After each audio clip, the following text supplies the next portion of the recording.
Hey everyone, how's it going? Elliot here again. In today's video, we are going to be looking at the ultimate Game Boy Color, and I'm going to tell you also where you can get it and show you somewhat how it was done.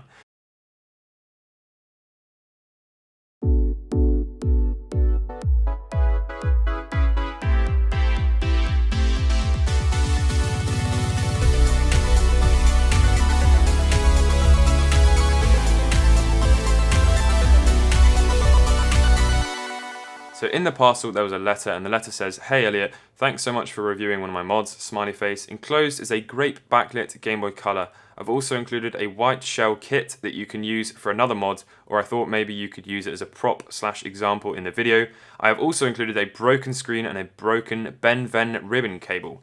Sorry, they're broken. Again, I thought you could just make good props. They would just make good props.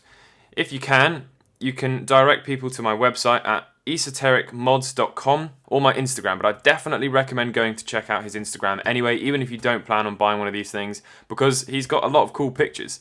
I'm also on YouTube. Wow, I didn't realize that. Okay, I'll put his YouTube there as well. I just posted a GBC Lite tutorial there.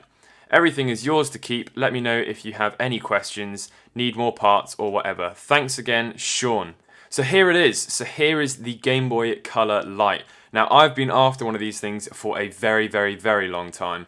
It's a AGS 101 screen using a thing called a Ben-Ven ribbon cable. So this is the broken screen that he sent me. So this is what an AGS 101 screen looks like. You can see it's that black color as opposed to the kind of slightly gray reflective color. So this is actually from a Game Boy Advance SP.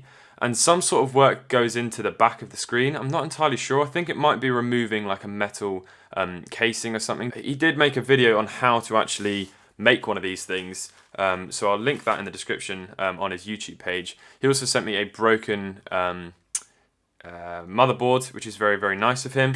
And then he also gave me a replacement shell, which we're going to have a look at in a minute.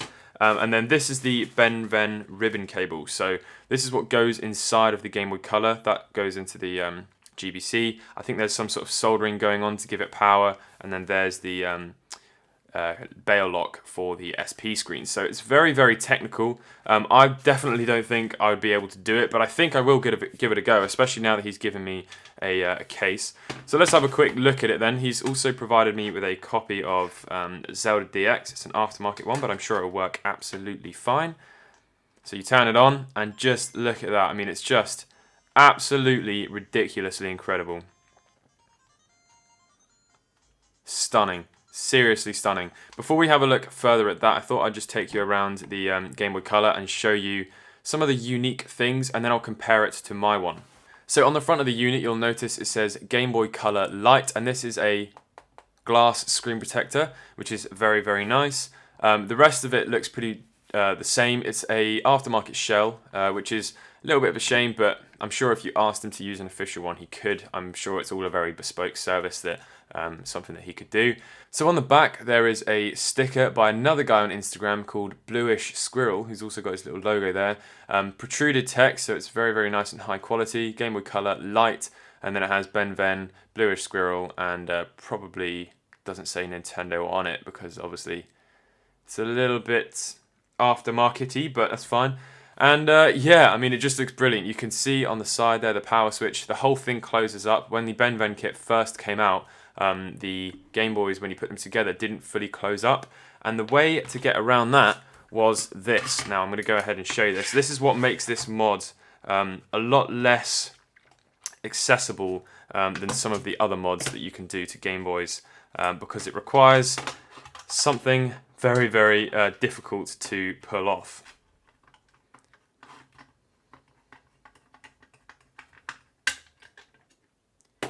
Okay, so the first thing I guess we should talk about then, before we have a look at this shell, is these screws. So these screws have been hand cut down. There's the normal size screws, so they go in the bottom. Then the middle screws are tiny, tiny, tiny, about 3 millimeters long, and then the top screws are probably about 5 millimeters, 4 millimeters maybe, maybe 5. So crazy. He's had to do all of that, which just the kind of stuff which just is not going to be easy to do. And then the shell itself. Now this is just where it gets ridiculously impressive. There hasn't been a massive amount of work done to the back from what I can see. He's had to sand down the posts here, and also down here it looks like as well. But other than that, it looks relatively the same, and the battery cover is all fully operating the same as well. Doesn't seem to be anything else dremelled out other than a little post up here as well. And then on the inside, this whole thing has been lowered. Like, I believe he might have done it on like a mill. He has put up a post on his Instagram once of like this vise that he'd made to mill this out. And then there's also a tiny little LED there, and the wires that go round, and that is so that you can show the power light when it turns on. Because obviously, oh no, that's the regular Game Boy. So there you go, you can see the little power light there as well. So a lot of people just put like a little red piece of like a Baby Bell wrapper over it or something, or just a bit of red pen. Incredible how much work has had to have gone into this. There's also some 3D printed posts up here in the corner as well, to help screw it down so it can actually be screwed together. Some people just glued it together, but that's not quite as permanent and reversible as screwing it together. So let's have a quick comparison then of the modded one versus the fake, well not the fake one, the original one, and just look at it and stare at it, how beautiful it is. Everything looks exactly the same. You know, if you were to give this to someone, they just wouldn't know what the difference is. You can see a tiny little bit of white from the post there peeking through, but other than that, it's exactly the same. Just ridiculous. Seriously impressive. The speaker does seem to be a bit quiet, but I'm not sure if that's just the regular Game Boy Color loudness, volume. Because I always remember the Game Boy Color being quite low, so I'm not sure. But it's just insane. This is probably by far one of the best ways to play Game Boy games. The only issue is, obviously, it doesn't play Game Boy Advance games, but in the next video, I'm going to be rectifying that problem by making another modded Game Boy. So stay tuned for that. If you aren't subscribed to the channel, then feel free to. So I thought we'd take a quick look at the website and then give you an idea of some of the pricings of this thing and just how significant him sending this to me really is. This is probably one of the most expensive things I've ever received on the channel, but that doesn't mean to say that it's not affordable, because if you think about how much an AGS 101 goes for, about £100. You have the full price of the custom backlit Game Boy Color AGS 101 mod, so that is it completely put together, $232.02. You also have the 3D printed screw brackets if you want to do it yourself, the trimmed down tri-wing screws. There's also a nice white edition Game Boy Color light, which is awesome.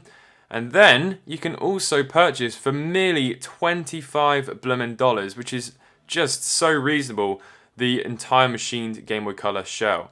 And then you can also buy replacement screwdrivers, and then you can build your own Game Boy Color.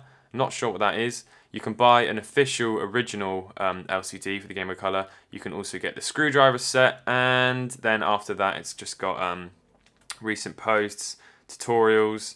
I hope you guys have enjoyed this video. It's crazy, amazing, and incredible to think how far Game Boys have come, that we're now having backlit Game Boy Color screens. The price does seem a little bit high, but there's a lot of things you have to take into consideration. This ribbon cable alone, I remember being about $60. The backlit screen costs another like $40. Machining a Game Boy shell, and obviously you get a Game Boy shell with it, is just another, well, I don't really know how to put a price on something like that. And then you have to have an actual Game Boy itself, so $25, $50, $40, however much it would cost to do all of that. Then the time and you know, a little bit of profit on top of that as well. I think it's a very reasonable price. It might just become as a bit of a shock because Game Boys don't usually go for that much money unless it's like a limited edition Game Boy Light or something like that. Anyway, I hope you guys have enjoyed this video. Let me know what you think in the comment section below. If you're new to the channel, please subscribe. Thank you very much for watching, and I'll catch you in the next video. Peace.